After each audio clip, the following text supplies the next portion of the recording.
प्रकरण 2. बजाज फाउंडेशन पुरस्कार. सहकारी डॉक्टर, कर्मचारी, मुंबई संचालक, गोकुळच्या छोट्या छोट्या मुली यांचा अभूतपूर्व उत्साह, आनंद, संपूर्ण कोकण आणि महाराष्ट्रातून सतत येणारे फोन आणि सगळ्यांचा आग्रह अखेर मावशींना मानावाच लागला होता. तुमच्यासाठी नाही तरी संस्था आणि आमच्यासाठी तुम्हाला हा पुरस्कार स्वीकारलाच पाहिजे, हे मावशीच्या गळी उतरवण्यात नारकर भाऊंना आणि सगळ्या हॉस्पिटल कर्मचाऱ्यांना यश मिळालं होतं. अखेर पुरस्कार स्वीकारण्यासाठी मावशी पोचल्या होत्या. बजाज फाउंडेशन पुरस्कार सोहळ्याचं भव्य दिव्य वातावरण डोळे दिपवून टाकणारं होतं. भव्य सभामंडप त्यांनी ह्यापूर्वी कधीही पाहिलेला नाही असा. तिथल्या साऱ्याच गोष्टी अगदी चकचकीत, कोऱ्या करकरीत, नुकत्याच आणलेल्या अशा. अगदी त्या खुर्च्यांच्या हात ठेवण्याच्या जागेवरही हात ठेवावा की नको त्याची तकाकी तर कमी होणार नाही ना, असा मनात संदेह निर्माण करणाऱ्या. सुटापुटातली, उंची साड्यातली माणसं इकडून तिकडे धावपळ करत आहेत. सगळं वातावरण अगदी विलक्षण वेगवान असलेलं, जसे एखाद्या बंद काचेच्या वेगवान गाडीतून पळत असल्यासारखं, तरीही स्थिर. मावशींबरोबर टी.जे. मेनन पहिल्या रांगेतल्या खुर्चीत होते. इंग्रजी, हिंदी, कन्नड भाषेतील संवाद अनेक भाषांचं मिश्रण करून कानावर येत होते. मराठी भाषेतील संवाद कानावरच पडत नव्हते. अगदी एखाद्या परप्रांतात आल्याचा एकाकी भाव मावशींच्या चेहऱ्यावर उमटत होता. या पुरस्काराचा आनंदापेक्षा तणावच अधिक जाणवत होता. संयोजकांची कार्यक्रमाची जुळवाजुळव सुरू होती. स्टेज मोजक्याच फुलांनी अत्यंत आकर्षक पद्धतीने सजलं होतं. पाठीमागे जमनालाल बजाज पुरस्काराचा मोठा फलक अगदी चिपकून बसला होता. जमनालाल बजाज यांच्या नावाने दिला जाणारा हा पुरस्कार राष्ट्रपती महात्मा गांधी यांच्या विचाराने, तत्वाने, मूल्याने समाजात काम करणाऱ्या राष्ट्रीय आणि आंतरराष्ट्रीय पातळीवरील व्यक्तीला देण्यात येत होता. 1977 पासून बजाज फाउंडेशन हा मानाचा पुरस्कार 4 नोव्हेंबर या जमनालाल बजाज यांच्या जयंती दिनी वितरण करत होते. त्यासाठीचे पुरस्कार प्राप्त व्यक्ती निवडण्याचे निकषही अत्यंत चोखंदळ आणि निपक्ष होते. जमनालाल बजाज हे स्वातंत्र्यपूर्व काळातील अत्यंत यशस्वी उद्योजक. 1922 साली बजाज ग्रुप ऑफ कंपनीने सुरू केलेल्या छोट्याशा उद्योगाचं आपल्या कर्तृत्व, कठोर परिश्रम, कल्पकता आणि सचोटीच्या साह्याने त्यांनी अत्यंत विशाल उद्योगात रूपांतर केलं. महात्मा गांधी यांच्या स्वातंत्र्य संग्राम, सामाजिक चळवळ आणि कार्याशी त्यांचा फार जवळून संबंध होता. गांधीजींच्या अत्यंत जवळच्या असणाऱ्या व्यक्तींमध्ये ते होते. महात्मा गांधी हे जमनालाल यांना आपला 5वा मुलगाच मानत होते. दुसरं महायुद्ध, भारतीय स्वातंत्र्याची देशव्यापी चळवळ आणि त्यातील गांधी यांच्या विचारांचा आणि कृतिशीलतेचा प्रभाव, यातून गांधीजम हा स्वतंत्र वैचारिक प्रवाह जगाच्या इतिहासात प्रथमच आला होता. महात्मा गांधी स्वतः कधीही गांधीजम हा स्वतंत्र विचार नव्याने आणल्याचा दावा करत नव्हते. मात्र महात्मा गांधी यांनी सर्वसामान्य माणसावरील होणाऱ्या अन्यायाविरोधात उभारलेले लढे, उभारलेले सेवाभावी काम, त्यासाठी केलेले सत्याग्रह, उपोषण, अन्नत्याग, कायदेभंग चळवळ ही विविध आयुधं मानवी जीवनाच्या उत्क्रांतीला, आमूलाग्र परिवर्तनाला सदैव प्रेरणा देणारी ठरली. यातील महात्मा गांधी यांचा मुख्य संदेश होता तो सत्य आणि अहिंसा. गांधीजी सांगत, माझा हा प्रयोग आहे शाश्वत सत्याच्या शोधाकडे जाण्याचा.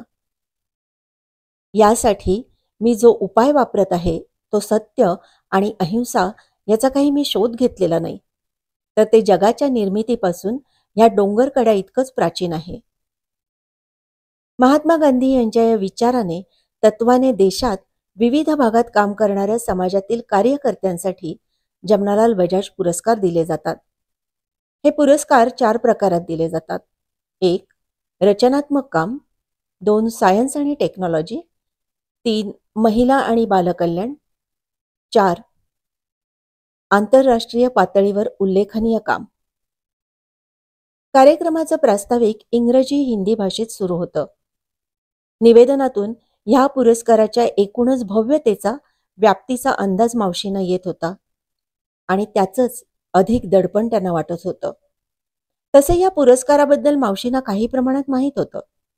मावशींच्या गुरुतुल्य आदरणीय कमलाताई हॉस्पेट यांना 1980 मध्ये या पुरस्कारानं सन्मानित करण्यात आलं होतं. त्यावेळी मावशी त्यांना भेटण्यासाठी आणि त्यांचं अभिनंदन करण्यासाठी खास नागपूरला गेल्या होत्या. कमलाताईंच्या कामाचं त्यावेळी महाराष्ट्रात आणि साऱ्या देशातच केवढं कौतुक झालं होतं. त्यांच्यावर अभिनंदनाचा पाऊस पडला होता. त्यांच्या काही प्रमाणात साक्षीदार मावशी होत्या. त्या आठवणी अगदी त्यांना ह्या कार्यक्रमाच्या डायसवर बसल्यावर अगदी ताज्या वाटत होत्या. आता कमलाताई आपल्या सोबत हव्या होत्या. देशविदेशातील ही फार मोठी मोठी माणसं इथे आली आहेत. ह्यात आपण खरोखरच या पुरस्काराला लायक आहोत का? नको नको, निघून जावं इथून, असं म्हणत त्यांनी आपला हात खुर्चीच्या मुठीला घट्ट आवळलाही. मात्र आता त्यांच्याबरोबर त्यांची आलेली सहकारी नव्हती. शेजारी देशविदेशातील महनीय व्यक्ती बसल्या होत्या. चौथ्या खुर्चीत मावशी खुर्ची अधिकच घट्ट धरून बसल्या. लावलेल्या चष्म्यातून आता भुरकट का दिसू लागलं असा त्यांना प्रश्न पडला. त्यांनी हळूच एक बोट चष्म्याच्या आतून डोळ्यांवरून फिरवलं. डोळ्यांच्या कडा ओलावल्या होत्या. हे हे आनंदाश्रू की? त्यांना मीनाक्षीची आठवण झाली आणि पुन्हा मन अधिकच अस्वस्थ झालं. पुरस्कार सोहळ्यातील पहिले मानकरी होते देशातील सर्वोत्कृष्ट रचनात्मक कार्याचे मानकरी के जगन्नाथ पिलई. पिलई हे त्रावणकोर कोचीन येथील. केरळ गांधी स्मारक समितीच्या कार्यात त्यांचं मोठं योगदान होतं. त्यांनी जलसंधारणाच्या विविध संकल्पना राबवल्या होत्या. तसंच धान्याच्या विविध वाणांचं संशोधन करून निर्मितीचं काम केलं होतं. हरिजन मुक्तीचं फार मोठं काम ते करत होते. त्यानंतर सायन्स आणि टेक्नॉलॉजीमध्ये वैशिष्ट्यपूर्ण काम करणारे TGK मेनन यांचा सन्मान करण्यात आला. हाचेरील गोविंद कुट्टी मेनन. देशातील पर्यावरण तज्ज्ञ आणि सामाजिक कार्यात त्यांचा फार मोठा विशेष उल्लेखनीय सहभाग होता. मध्य प्रदेशातील इंदोर कस्तुरबा ग्राम इथे जलसंधारण आणि पर्यावरण संदर्भातील अनेक संशोधनाचे प्रयोग आणि उपयोग त्यांनी प्रत्यक्षात राबवले होते. बायोडायनॅमिक पद्धती भारतीय शेती संशोधनात आणण्यात त्यांचं योगदान मोठं होतं. नंतरच्या काळात त्यांना भारत सरकारने पद्मश्री पुरस्काराने सन्मानित केलं होतं. यानंतर आंतरराष्ट्रीय पातळीवर वैशिष्ट्यपूर्ण कामाचा जमनालाल बजाज पुरस्कार विजेते होते इटलीचे डॅनिलो डोल्सी. इटलीमधील मान्यवर सामाजिक कार्यकर्ते, प्रसिद्ध सुपरिचित कवी आणि शिक्षणतज्ज्ञ असा त्यांचा परिचय होत असतानाच इटलीतील माफिया सत्ताविरोधात सिसिलिया बेटावरील माफिया राज विरोधात कणखरपणे उभे राहत महात्मा गांधींच्या अहिंसेच्या मार्गाने प्रखर लढा उभारत साऱ्या जगातील प्रेरणादायी व्यक्तिमत्व ठरलेले इटलीचे डॅनिलो डोल्सी यांनी इटलीमधील दारिद्र्य विषमता या विरोधात प्रखर लढा उभारला. पुढील काळात ते जागतिक नोबेल पारितोषिक विजेते होते. प्रत्येक पुरस्काराबरोबर मावशींच्या मनावरील ताण अधिकच वाढत होता. केवढी ही अफाट बुद्धिमान, जागतिक पातळीवर काम करणारी विशाल व्यक्तिमत्व आणि त्यांच्या रांगेत आपण एका जिल्ह्यापुरतं काम मर्यादित असलेले, तेही फारसं सामाजिक काम नाही. स्वतःचं दुःख लपवण्यासाठी आणि मीनाक्षीचं स्वप्न साकारण्यासाठी केलेली एक धडपड. आपण खरोखरच या भव्य दिव्य कामाच्या सन्माननीयांच्या रांगेत बसणारे नाही. त्यांचे खुर्चीच्या मुठीनं पकडलेले हात अधिकच घट्ट झाले आणि तेवढ्यात घोषणा झाली, या पुढचा पुरस्कार महाराष्ट्रातील कोकण प्रांतातील देवरुख ह्या अत्यंत दुर्गम खेडेगावात महिला आणि बालकल्याणाच्या कार्यातील प्रशंसनीय योगदानाबद्दल श्रीमती इंदिराबाई हळबे यांना जमनालाल बजाज पुरस्कार देण्यात येत आहे. त्यांना देण्यात येणारं प्रशस्तीपत्राचं वाचन अत्यंत धीरगंभीर आवाजात स्टेजच्या दुसऱ्या कोपऱ्यातून सुरू होतं. प्रशस्तीपत्र कोण वाचतंय हा चेहरा काही मावशींना दिसत नव्हता. मात्र हा भारदस्त आवाज फारच जवळचा आणि ओळखीचा वाटत होता. जणू आकाशवाणी रत्नागिरी केंद्राचाच कार्यक्रम सुरू आहे आणि आपण तो भाजी चिरता चिरता ऐकत आहोत, असा आपलेपणा त्यांना वाटायला लागला. आणि मळबलेलं आकाश मोकळं झाल्याचा आनंद त्यांच्या हलक्या स्मितरेषेत परिवर्तला. खुर्चीवर ताणलेला हातही थोडासा सैल झाला. व्यक्ती आणि संस्था यांचं नाव आणि वास्तव रूप यामध्ये ताळमेळ अनेक वेळेला दिसून येत नाही.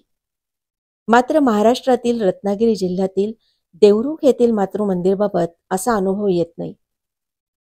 1954 साली श्रीमती इंदिराबाई हळबे यांनी स्थापन केलेल्या या संस्थेचं कार्य आणि प्रवृत्ती ही आईची माया आणि सहृदयतेवर आधारित आहे. अल्पवयात इंदिराबाईंना नियतीच्या क्रूर निर्दयतेचा आघात सोसावा लागला. वय फक्त 25 वर्षाचं असताना पतीचं आकस्मिक निधन झालं. वैवाहिक जीवन अल्पकालीन राहिलं. इतकंच नाही तर ह्याच काळात त्यांच्या 2 अपत्यांचा मृत्यू झाला. इंदिराबाईंच्या जीवनात नैराश्याशिवाय काहीच नव्हतं. परंतु इंदिराबाई या विषण्ण परिस्थितीला मोठ्या हिमतीने आणि धीराने सामोऱ्या गेल्या. काही काळानंतर त्यांनी साने गुरुजींची भगवद्गीतेवरील व्याख्यानं ऐकली. त्यातून त्यांना विलक्षण अशी स्फूर्ती मिळाली. जीवनातील गंभीर वास्तवाचं दर्शन झालं. आपलं जीवन त्यांनी मानवतेच्या सेवेत व्यतीत करण्याचा संकल्प केला. नर्सिंगचं प्रशिक्षण घेऊन एक छोटं प्रसूती केंद्र देवरुख इथे सुरू केलं. गरीब, दलित, उपेक्षित लोकांच्या गरजांवर काम करण्याचा उद्देश ठरवला. जातपात धर्मभेद त्यांनी कधी मानला नाही. देवरुख परिसरात त्या काळी चालण्यासाठी रस्ते नव्हते आणि कोणत्याही प्रकारच्या नागरी सुविधा नव्हत्या. उच्च जातीच्या लोकांनी इंदिराबाईंना टोकाचा विरोध केला. त्यांची उदात्तता ते सहन करू शकले नाहीत. त्यांना सामाजिक पातळीवर बहिष्कृत करण्याचा प्रयत्नही झाला. मात्र या अशा साऱ्या प्रतिकूल परिस्थितीत इंदिराबाईंनी अत्यंत धीरोदात्त आणि खंबीरपणे परिस्थितीशी सामना केला. अनाथालय, प्रसूतीगृह, मोफत वसतिगृह, सांस्कृतिक केंद्र, कृषी विभाग, महिलांसाठी गृह उद्योग संस्था ह्या यातल्या प्रमुख आहेत. या कार्याची उभारणी करताना इंदिराबाईंची कल्पकता अधिक व्यापक होत गेली. त्यांनी हे ओळखलं की फक्त करुणेच्या भावनेने सेवा कार्य हा एकमेव पर्याय होऊ शकत नाही. त्यासाठी मुलामुलींना आर्थिक सक्षम होण्यासाठी अनेक उपक्रम सुरू केले. त्यातीलच एक औद्योगिक प्रशिक्षणाची सुरुवात.